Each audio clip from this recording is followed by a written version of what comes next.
The 2026 Lincoln Aviator is a 3-row luxury SUV. There are a lot of competitors in this class, and there are some new features for this year, which include BlueCruise, which is that hands-free driving that a lot of people like, especially if you're going on a long road trip. Let's start with the design. The vehicle is not different on the exterior panels, but there is LED headlights that have adaptive turning. So when you turn, the headlights will turn, illuminating that area so you know where you're going. A very nice feature that a lot of the luxury vehicles have.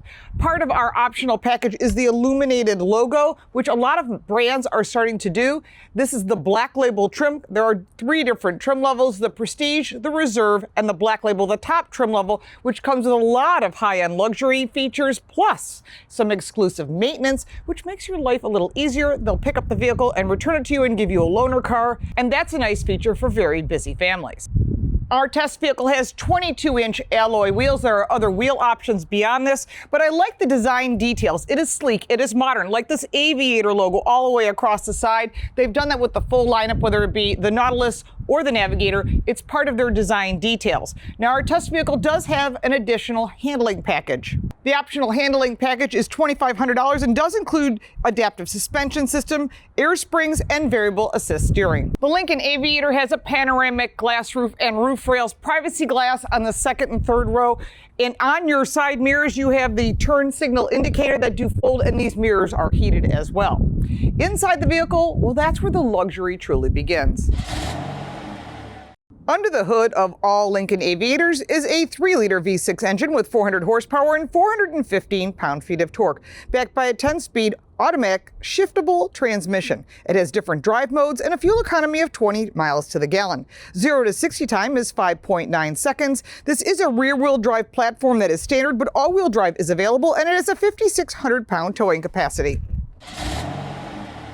Inside the Aviator, it seats 6 people. In addition, you get 30-way comfort seats. That's heated, that's vented, that's massaging, and of course, memory seating, and tons of adjustments. Just takes a little bit of time to find your comfort spot and then save that setting. Heated steering wheel and beautiful Napa leather interior all the way across the top, and this is really a luxurious interior. When you're looking at the Black Label, which is our test car, you're going to get all the top features and all those little bespoke things that you get to choose what you want. The center screen is a large 13.2-inch screen, plus you get a 12-inch digital instrument cluster, and in the second row, it has a digital screen as well. Linear shifter, which I'm not the biggest fan of. It's a little bit difficult to get to on this piano black material, but you do get used to it, and you only touch it when you're going into drive or reverse or park. Our test vehicle has the upgraded Revel audio system, which is 28 speakers, and it has a beautiful audio system. Sirius XM radio is included. It's an additional $400. It does have AM and FM radio as well. Wireless Apple CarPlay and Android Auto are standard. There are 8 USB-C charge ports and a wireless charger that's here underneath this cover. There's another cover that covers up where the 2 cup holders are, as well as a spot for a phone or your wallet or whatever you'd like to put there. Your parking brake is here, and your drive mode adjustment is here. Inside, it's a gigantic and deep center console. It has 2 more USB-C charge ports, as well as an outlet for your radar detector or whatever you need to plug in. I would love to see one closer to the front, especially if you're hanging a cord, but there is also storage underneath, which is nice, and there's a mat so things don't slide around. Our test vehicle has the Group 201A package for $7,995, and that includes the large head-up display, as well as illuminated package with the Lincoln logo, adaptive headlights, luxury package, Revel audio, and heated second row seats. Heading into the second row, there is a 5-inch center screen that has a lot of information that you would want, as well as heated seats for the second row. There's also 2 pockets behind each of the seats. In addition to that, you've got more charge ports behind the center console, 2 cup holders, and this center console is an additional $480. Does give you places to store items, as well as a very deep well for storing gaming systems or whatever you would like. Armrests are also standard on the second row seating. Entering the third row, press this button, the seat folds out of the way. Heading back to the third row, it is a bit tight. Now, for adults, I wouldn't want to be back here for a long road trip. For kids, they are going to love it.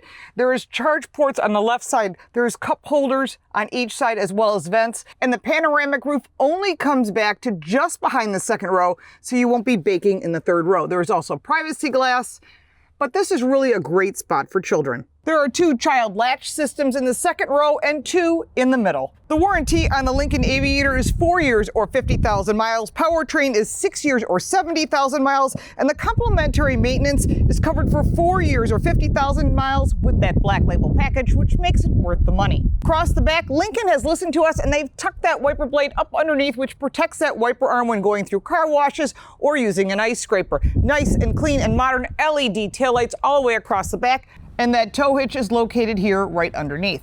Cargo space with all seats up is 14 cubic feet of storage. Fold down that third row, power folding second row, and you're at 31 cubic feet of storage. Fold down the second row and you're at 79 cubic feet of storage, which is maximum capacity.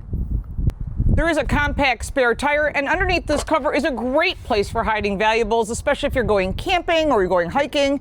You leave that car behind, it's a great place for those type of items.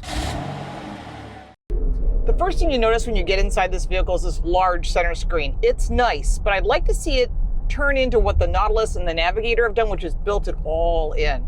So maybe we'll see that in the next variant of this vehicle. But in the interim, this vehicle does have a large center screen, which is good. It does not block your visibility, and you have a very high seating position so you can see the roadway. You've got mirrors on the side that are power, of course. I kind of wish this vehicle has what the Navigator has, because it is a large SUV. And as when you make a turn, you put on that turn signal, you get a little camera. So that should probably be part of the next variant. But you can only get that right now on the Navigator or on 2 of the competitors, actually 3 of them, the Genesis GV80, the Kia Telluride, and the Hyundai Palisade, which are very near luxury cars. So I've added them to the competitor list, and we'll talk about that in just a second. I do like the performance of this vehicle. It has a nice, powerful twin-turbo V6 engine. So if you need the power and the towing capacity, you definitely have that. There is massaging seats in this car as well, and I'm going to turn them on for the full recovery mode. Why not? And there's different intensity levels. Massaging seats, heated, ventilated, like I said when we were doing the walk around, just really nice features that are standard. And Lincoln does have one of the best massaging systems that's out there. I would say the only thing that's comparable to that might be like Mercedes or Audi, but you're going to be paying a lot more for the vehicle. Now, as far as braking and handling, braking is great. Handling, I find to be a bit soft. It's extremely luxury, shall we say. So when you get into the corners and you're thinking you're going to get a firmer ride, you don't. Now, you can change the drive modes, which do go from deep conditions for snow, slippery, normal, conserve for the fuel economy, and excite, which is their sport mode. Although it does tighten up the suspension, it doesn't give you that sporty handling that you would get on some of the other vehicles that do offer a sport trim level. Really nice pickup, whether it be mid-range or off the line, so you won't be disappointed from that perspective at all. I really like all the features that come with this car. It is a lot going on, and so these technology screens, you have to find the settings you want, and once you've set them, you're not going to continue going back to most of them.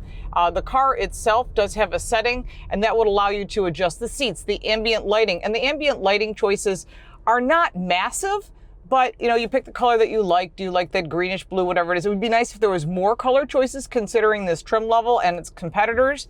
In addition to that, you've got parental controls if you're letting your teen drive the vehicle.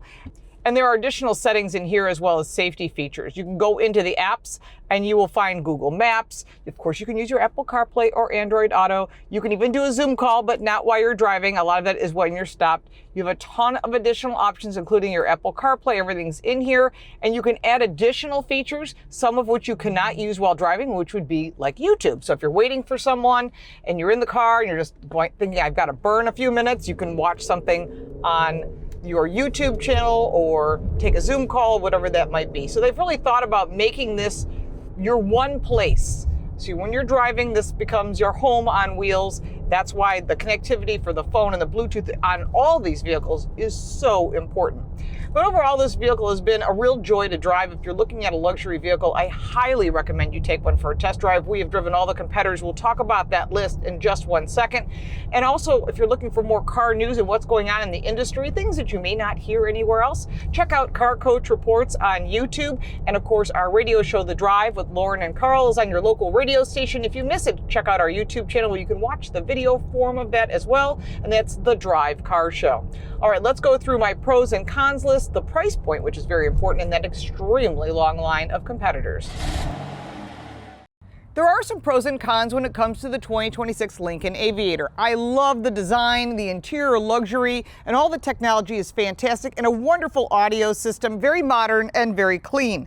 An impressive technology. On the negative side, I thought the handling was a bit on the soft side, and you really need to take the time to learn the technology. There's quite a bit of information that you can adjust in this car, and that, of course, is a very personal thing, but once it's set, you should be good.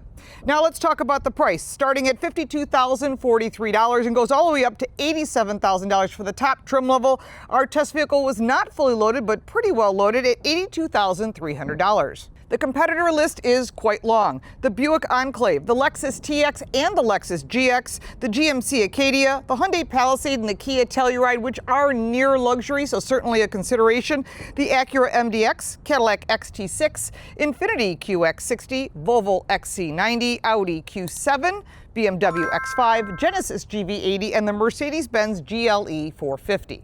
There's more details down in the description as well as on my social media, and if you'd like to support our channel, you can buy me a cup of coffee. The link for that is all down below. I'm LaurenFix. Thanks so much for watching.